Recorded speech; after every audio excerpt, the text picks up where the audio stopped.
yonentu bi nee na képp ku bëgg a nelaw ci sa lal nga tëddee ndeyjoor jàng qul wallahu ahad téeméeri yoon bu yawmal qiyaame yàlla dalay wax ne la yaa abdi udxul bi yaminikal janna yow sama jaam bi dugal aljanna ci sa wàllu ndeyjoor. kon loolu rek jar nañu jàng qul wallahu tëddee ndeyjoor ànd ak laab ak njàpp nga laab garab bi nga tëdd laab booy sangu laab nga jàng téeméeri qul wallahu bu yawmal qiyaame yàlla ne dugal aljanna ci sa wàllu ndeyjoor. su ko defee tamit nag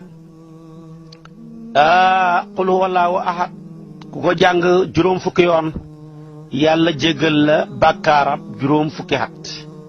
man qaraa qul huwallaahu ahad 50 marra gufirat lahu zunubu 50 sana. xam nga kon loolu xam na doole. ku ko jàng juróom fukki yoon ñu jéggal la bàkkaarab juróom fukki at. ku jàng qul huwallaahu ahad fukki yoon ak benn ñu tabaxal la benn njëndi benn château ca aljana nga jàng ko ñaar fukki yoon ñaari château fanweeri yoon ñetti château.